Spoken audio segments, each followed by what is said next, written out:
नमस्कार दोस्तों, you are watching my channel teaching by Rameshwari. हम पढ़ा रहे आपको भारतीय संविधान में लिखे गए अनुच्छेद। हमने आपको अनुच्छेद 1 से 15 तक बताया। अब हम आपको अनुच्छेद 16 के बारे में बताएंगे। अनुच्छेद 16 क्या कहता है? अनुच्छेद 16 किसी भी भारतीय नागरिक को equality of opportunity in matters of public employment यानी लोक नियोजन के विषय में अवसर की समता प्रदान करता है किसी भी भारतीय नागरिक को। अनुच्छेद 15 में सार्वजनिक स्थलों पर समता प्रदान करने के बाद अनुच्छेद 16 में सरकारी लोक सेवा की नौकरी में सभी व्यक्तियों को समता प्रदान करने का प्रावधान किया गया है। यानी कोई भी लोक सेवा आरपीएससी या यूपीएससी के एग्जाम है, जो सरकारी सेवा से संबंधित एग्जाम है, उसमें किसी भी व्यक्ति को के साथ में भेदभाव नहीं किया जा सकता है। जाति या धर्म के अनुसार भेद नहीं किया जा सकता है। सबको समान रूप से उन भर्तियों के लिए परीक्षा देने का अधिकार दिया गया है। अनुच्छेद 16 का भाग 1 क्या कहता है? यह सिर्फ राज्य के अधीन, देखिए, सिर्फ राज्य के अधीन आने वाली सरकारी नौकरी पर समता की गारंटी देता है। जैसे यूपीएससी, एसएससी, बैंक की भर्ती, राज्यों की पीसीएस आदि जो परीक्षाएं हैं, इसमें आवेदन करते समय कोई भी व्यक्ति के साथ में भेदभाव नहीं किया जा सकता है। यदि किसी व्यक्ति ने परीक्षा पास कर ली है तो पास करने के बाद में जाति, धर्म या लिंग के अनुसार उसके साथ भेद नहीं किया जा सकता है। राज्य के अधीन कौन आता है? अनुच्छेद 12 में बताया हुआ है कि नागरिक किसी खानगी संस्था या प्राइवेट संस्था की से समता की आशा नहीं रख सकता है। अब देखिए, इसमें एक अपवाद है कि यदि कोई प्राइवेट संस्था है तो उसमें भेदभाव किया जा सकता है, किसी भी व्यक्ति के साथ में दूसरी जगह पर नहीं किया जा सकता है। हाँ, यदि खानगी कंपनी अपनी नैतिक फर्ज के चलते अगर समता का पालन करती है तो यह देश के लिए बहुत अच्छी बात है, लेकिन पालन नहीं करती है तो कोर्ट में उसके विरुद्ध अपने मूलभूत अधिकारों की मांग नहीं की जा सकती है। कोई भी व्यक्ति या कोई भी कंपनी जो प्राइवेट है तो उसको छूट है कि वह अपने कंपनी में किसी भी व्यक्ति को, प्राइवेट कंपनी में किसी भी व्यक्ति, किस व्यक्ति को रखे, किस व्यक्ति को नहीं रखे, उसको छूट है। उसके खिलाफ कोई भी कार्रवाई नहीं की जा सकती है। वह उसके स्वयं विवेक पर निर्भर है कि वह समता के अधिकार का पालन करे या न करे।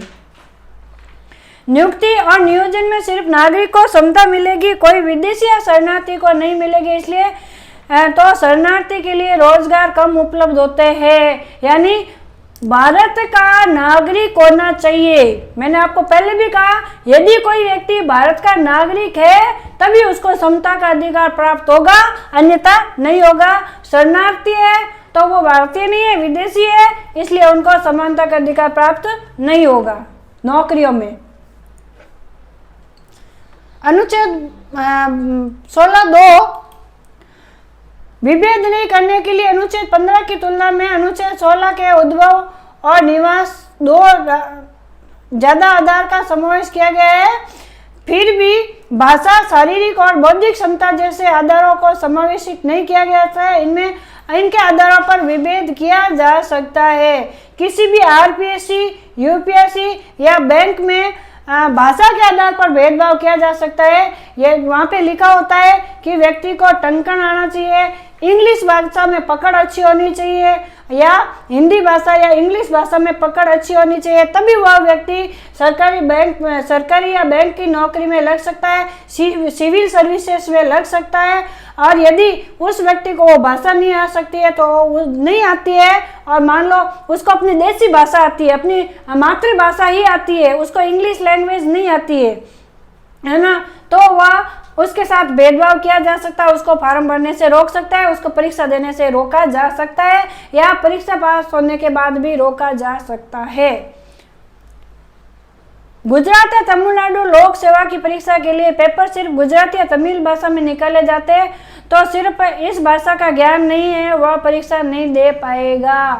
अब देखिए, गुजरात में और तमिलनाडु में वहाँ के जो पेपर निकलते हैं वहाँ की भाषा में ही निकलते हैं। अब हम मान लो कि दूसरी उत्तर भारत के दूसरे जो लोग हैं, हमको तेलुगु या तमिलनाडु की भाषा नहीं आती है, हमें गुजराती भाषा नहीं आती है, तो हम वो फार्म नहीं भर सकते, तो हमारे साथ में भेदभाव अपने आप हो गया। यानी भाषा की जानकारी न होने पर नियोजन में अवसर नहीं है। उदाहरण, पुलिस या आर्मी की भर्ती में शारीरिक क्षमता के आधार पर भेदभाव होता है। अब हमने मना किया है कि भारतीय संविधान किसी भी व्यक्ति को नौकरी देते समय भेदभाव के लिए मना करती है, लेकिन अगर आर्मी की और पुलिस की नौकरी है, अब कोई अपाहिज व्यक्ति उसको दे दी जाए, वो देश की रक्षा कैसे करेगा, इसलिए वहाँ पे समता का अधिकार लागू नहीं होता है। HIV एड्स के रोगी को सरकारी नौकरी से मना किया जा सकता है, लेकिन कोई चेपी रोग जैसे कोरोना है तो स्वस्थ होने तक उसके नियोजन को दूर रखा जा सकता है। अब किसी व्यक्ति को HIV एड्स हो रखा है तो उस व्यक्ति को किसी भी सिविल सर्विसेज में नौकरी नहीं दी जा सकती है, लेकिन कोरोना जैसी जो बीमारी है जो सही हो सकती है, तो जब तक वह बीमार है तब तक उसको रोका जा सकता है।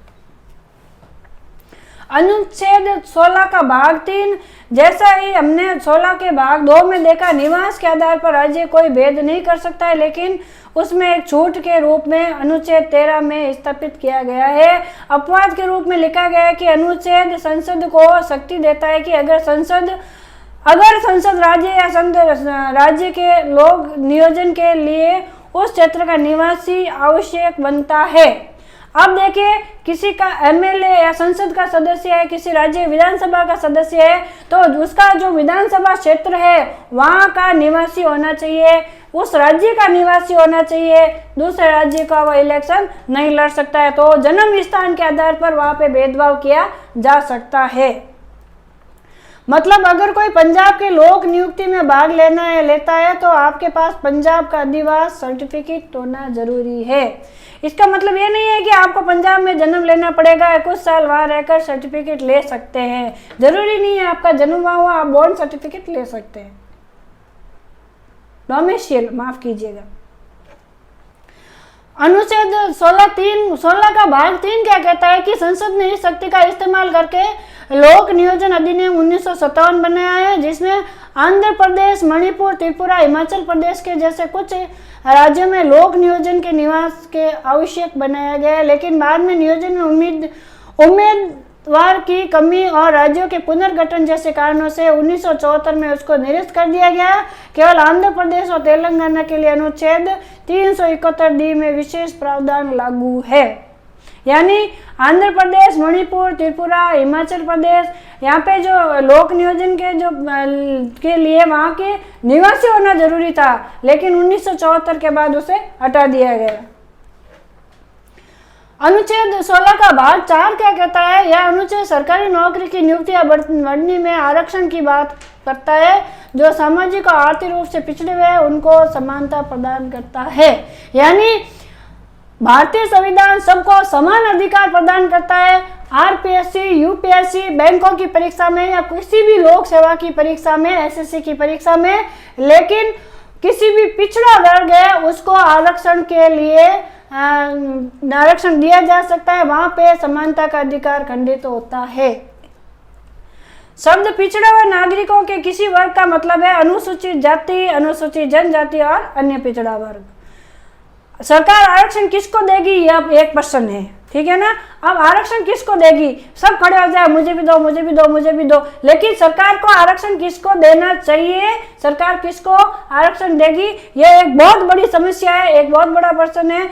इसमें संविधान बताता है कि सरकार को ऐसी जातियां ढूंढनी होगी जिसका सरकारी नौकरी में प्रतिनिधित्व कम है, मतलब उस जाति की जनसंख्या के अनुरूप कम लोग सरकारी नौकरी में है। अब देखिए, एक कोई भी विशेष वर्ग है, वहाँ पे सरकारी वर्ग में लोग है ही नहीं, तो उन्हें नौकरी मिलनी चाहिए, इसलिए उनको विशेष आरक्षण प्रदान करना चाहिए उनकी जाति के अनुपात के बराबर।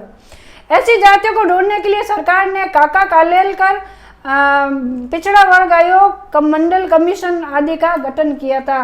जो काका कालेलकर मंडल कमीशन था वह विशेष पिछड़े वर्गों को अनुसूचित करता था और उन्हें आरक्षण प्रदान करने के लिए सरकार से स्वीकृति लेता था। अनुच्छेद 16 का भाग 4 है क ने नौकरी में आरक्षण दे दिया, लेकिन उन पिछड़े हुए समुदायों में जिन इतनी जागृति तो नहीं होनी चाहिए कि वह आकर फार्म भरे और परीक्षा पास करें। लेकिन देखा गया कि हर साल आरक्षित की हुई कुछ सीटें खाली रहती है। अब गवर्नमेंट ने आरक्षण दे दिया है, लेकिन उस वर्ग के लोग आगे बढ़ना चाहते ही नहीं है, खुद पढ़ना ही नहीं चाहते, तो फिर वहाँ की सीटें खाली रहती है। क्योंकि किसी भी पद के लिए विशेष शैक्षणिक योग्यता तो आवश्यक होती है। यदि वो योग्यता ही उसने हासिल नहीं की है तो ऐसे में सीटें खाली रहती है और वह वर्ग पिछड़ा का पिछड़ा रह जाता है। इसलिए उनको आगे आना चाहिए, अपने अधिकारों की मांग के लिए उनको पढ़ना चाहिए, अपने आर्थिक नहीं तो शैक्षणिक स्थिति को तो आगे बढ़ाया जा सकता है ना। सरकार गवर्नमेंट स्कूल खोल रखे है जगह जगह, तो वहाँ जाओ, पढ़ाई करो, अपने फॉर्म भरो और सरकारी नौकरी प्राप्त करो। इसी खाली सीटों को भरने के लिए 81वां संविधान सुधार करके अनुच्छेद 16(4) ख को जोड़ा गया, जिसमें प्रावधान किया गया कि खाली रहित आरक्षित सीटें अगले साल जोड़कर भरी जाएगी। यानी इस साल जो सीटें हैं उनको खाली रखा जाएगा और अगली साल उन सीटों को जोड़ दिया जाएगा। ऐसे 3 सालों तक सीटें अगणित की जा सकती है, इसके बाद वह समाप्त हो जाएगी।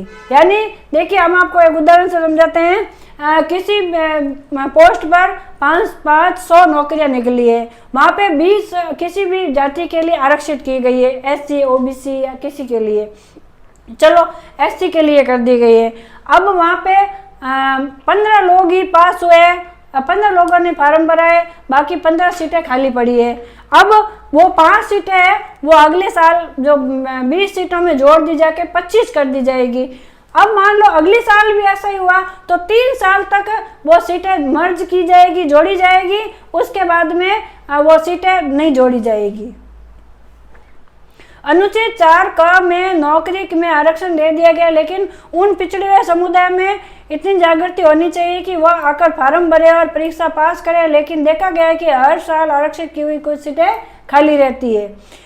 इसी खाली सीटों को भरने के लिए 81वां संविधान सुधार करके अनुच्छेद 16 क को जोड़ा गया। प्रावधान है कि खाली रहित आरक्षित सीटें अगले साल जोड़कर भरी जाएगी।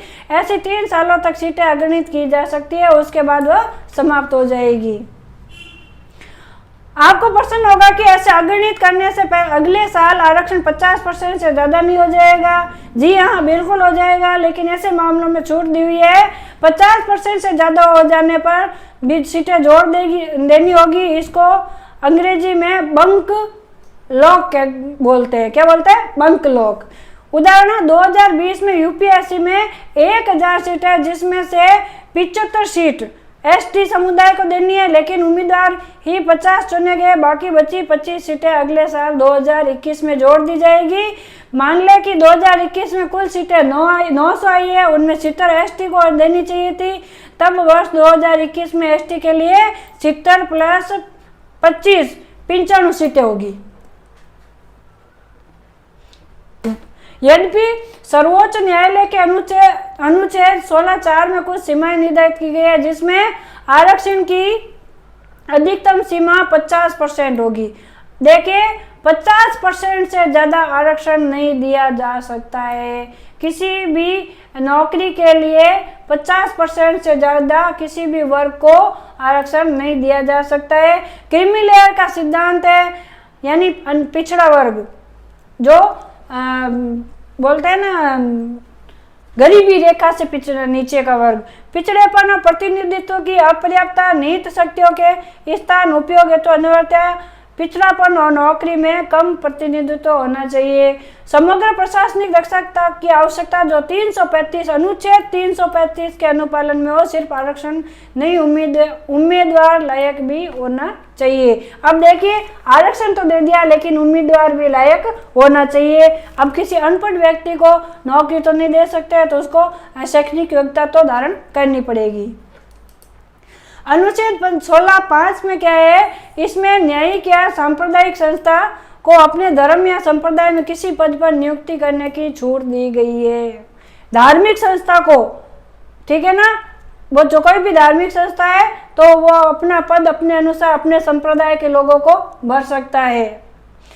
सीधे शब्दों में कहे तो मंदिर में पुजारी सिर्फ हिंदू और मस्जिद में मौलाना इस्लाम धर्म से ही हो सकते हैं। ऐसा नियम या आरक्षण करने की उस धर्म में लोगों को छूट दी गई है। ऐसा नहीं कहा गया है कि मंदिर में मुस्लिम पुजारी करेगा और मस्जिद में हिंदू पुजारी करेगा, वो वहाँ के संप्रदाय के लोगों पर छोड़ दिया गया है, वो जिसको चाहे उनको रख सकता है।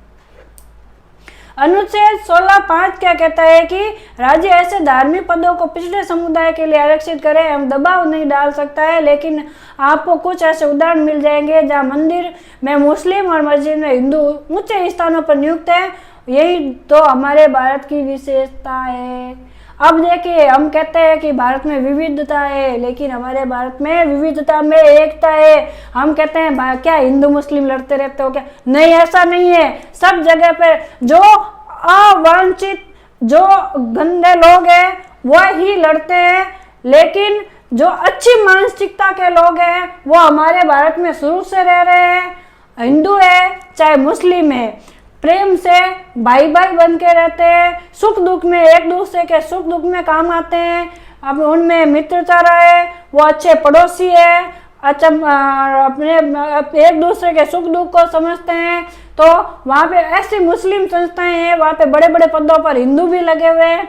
ऐसे हिंदू संस्थाएं हैं, वहाँ पे बड़े बड़े पद पर मुस्लिम भी लगे हुए हैं। ये सिर्फ हमारे भारतीय लोगों को भरमाने की बातें हैं कि यहाँ पे हिंदू मुस्लिम लोग लड़ते हैं, यहाँ पे एक दूसरे के खिलाफ है, हिंदू मुसलमान का नहीं हो सकता, मुसलमान हिंदू का नहीं हो सकता है, ऐसा नहीं है। हम शुरू से एक भाई की तरह रहते आ रहे हैं।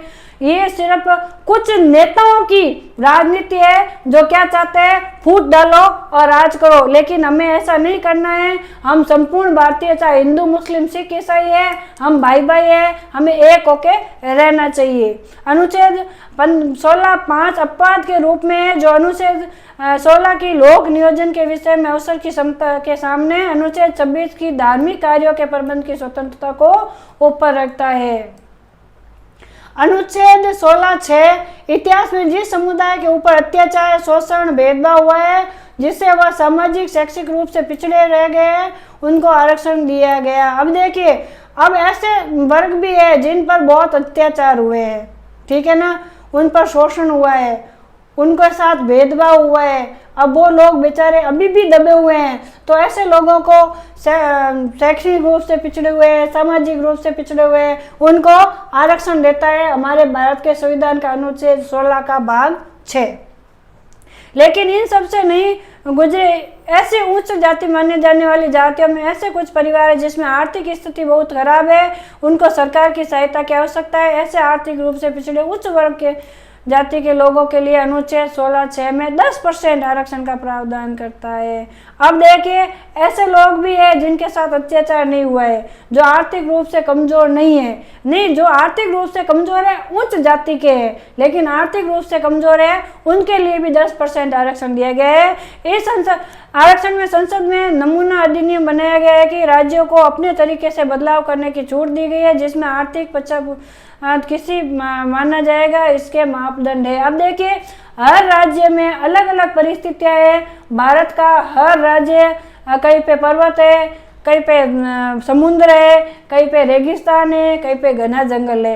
तो वहाँ पे अलग जाति के लोग, अलग धर्म के लोगों अलग तरह से पिछड़े हुए हैं। तो सब पर समान रूप से हम ये नहीं कह सकते ये जाति पिछड़ी है, ये जाति ऊंची है। तो वहाँ की सरकार को छूट है कि वह किसके लिए आरक्षण दे और किसके लिए आरक्षण नहीं दे।